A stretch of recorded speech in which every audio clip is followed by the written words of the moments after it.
শবে কদরের কোনো আমল আছে কিনা?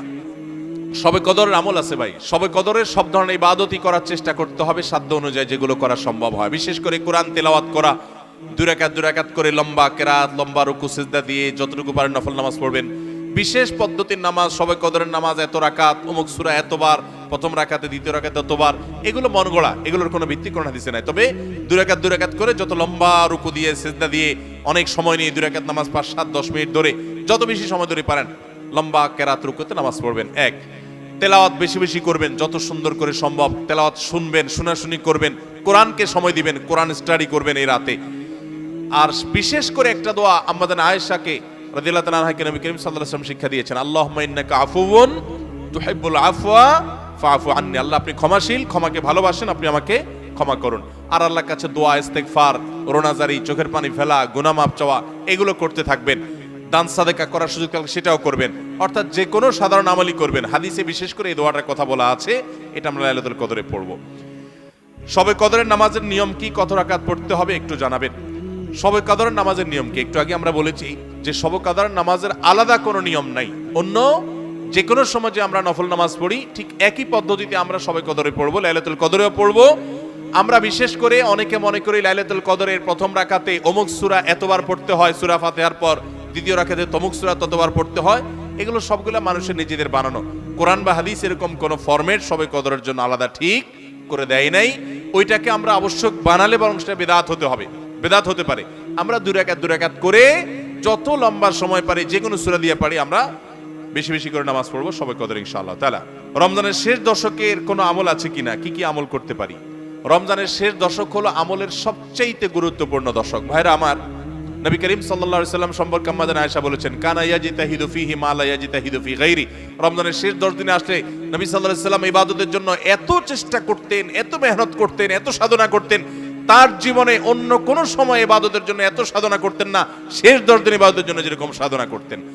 এবং আমাদের আয়েশা বর্ণিত হাদিসে আরো বলেছেন তিনি, নবী করিম সাল্লাল্লাহু আলাইহি সাল্লাম কানা ইযা দাখালাল আশার, রমজানের শেষ 10 দিন যখন শুরু হতো, আহিয়া লাইলা, সারা রাত আর ঘুমাতেন না, শেষ দশক কখনো ঘুমাতেন না। ওয়া আইকাযা আহলা, পরিবারের লোকদেরকে ঘুম থেকে ডেকে তুলতেন। ওয়াসাদ্দা মিযজারা, কোমর বেঁধে নিতেন।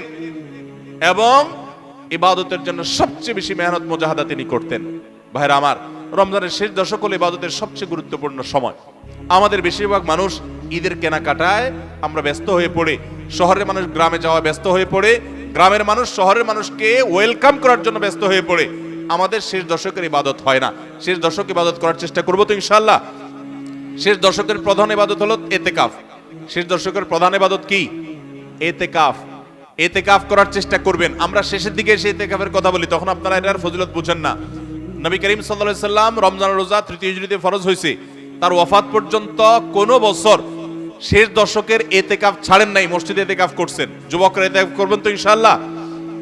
3টা ইবাদতের স্বাদ নগদ পাওয়া যায়, আমি কোরআন হাদিসের আলোকে আমার অভিজ্ঞতার মিশেলে আমি জানাচ্ছি।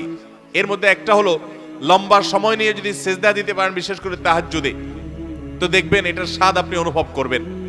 আর দ্বিতীয়টা হলো এতেকাফ। এতেকাফ রমজানের শেষ দশক যদি মসজিদে বসে যেতে পারেন, গাঁটটি বুসকা নিয়ে, কিচ্ছু করতে পারেন না, শুধু বসে গেছেন মসজিদে 10টা দিন, আপনার ফিল হবে যে আপনি আল্লাহ তাআলার চৌকাঠে এসে পড়েছেন।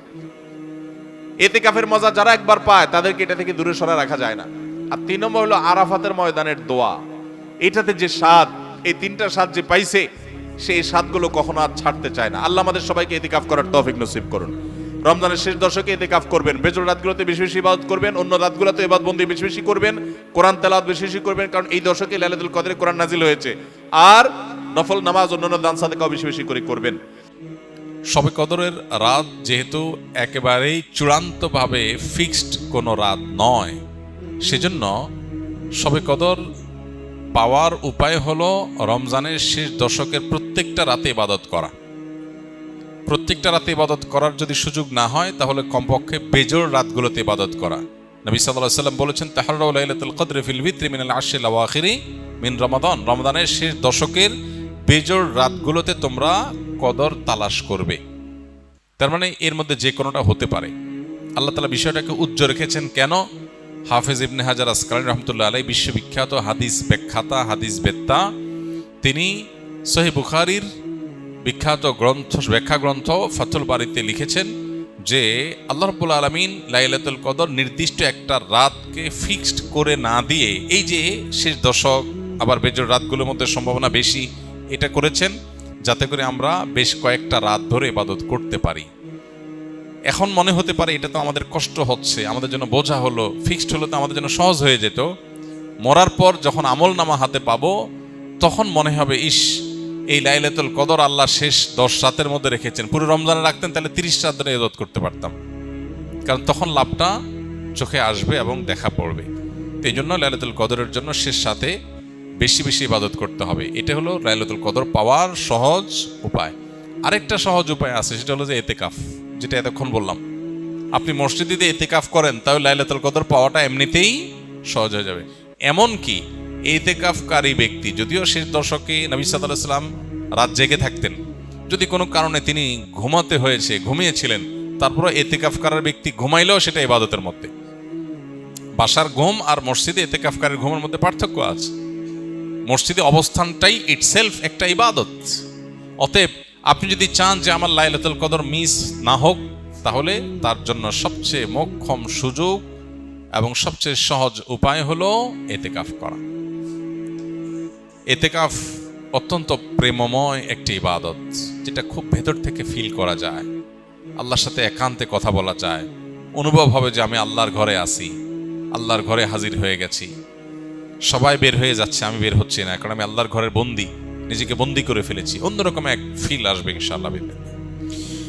অনেকেই শবে কদর সম্পর্কে জানতে চাই, কোন রাতে নামাজ আদায় করব, কি নিয়মে নামাজ পড়ব ও কি দোয়া করব।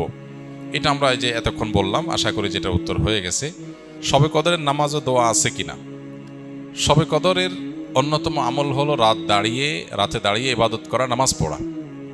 এই জন্য আমরা লাইলাতুল কদরে ইনশাআল্লাহ তৌফিক অনুযায়ী 2 রাকাত করে করে লম্বা লম্বা কেরাত, লম্বা লম্বা রুকু, লম্বা লম্বা সিজদা দিয়ে খুব মনোযোগের সাথে দীর্ঘ সময় নিয়ে আমরা নামাজ আদায় করার চেষ্টা করব। এটাই হলো লাইলাতুল কদরের নামাজ। এর কোনো রাকাত সংখ্যা নাই যে এত রাকাত পড়তে হবে, যার যতটুকু তৌফিক হয়, 2 রাকাত, 4 রাকাত, 6 রাকাত, 8 রাকাত, তারাবির পরে রাতভর আমরা সে নামাজগুলো পড়তে থাকবো ইনশাআল্লাহ। নামাজের পাশাপাশি লাইলাতুল কদরে করার জন্য স্পেশাল আমল নবী করিম সাল্লাল্লাহু আলাইহি সাল্লামের পক্ষ থেকে রেকমেন্ডেড আমল একটাই আছে, সেটা হলো মা আয়েশা রাদিয়াল্লাহু তাআলা আনহা বর্ণিত হাদিসে যে দোয়ার কথা আমরা জানি, সেটা হলো আল্লাহুম্মা ইন্নাকা আফুউন তুহিব্বুল আফওয়া ফাফু আন্নি। হে আল্লাহ, আপনি ক্ষমাশীলতাকে পছন্দ করেন, অতএব আমাদেরকে ক্ষমা করে দিন।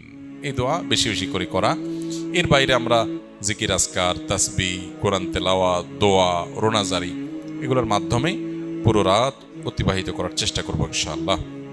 নামাজের ক্ষেত্রে বিশেষ কোনো নামাজ নাই যে লাইলাতুল কদরের এরকম এত রাকাত নামাজ, প্রথম রাকাতে অমুক সূরা এতবার, তমুক সূরা এতবার, এরকম কোনো বিশেষ নিয়ম নাই, বরং অন্য যে কোনো নামাজের মতো যে কোনো সূরা দিয়ে আমরা নামাজগুলো পড়তে পারি।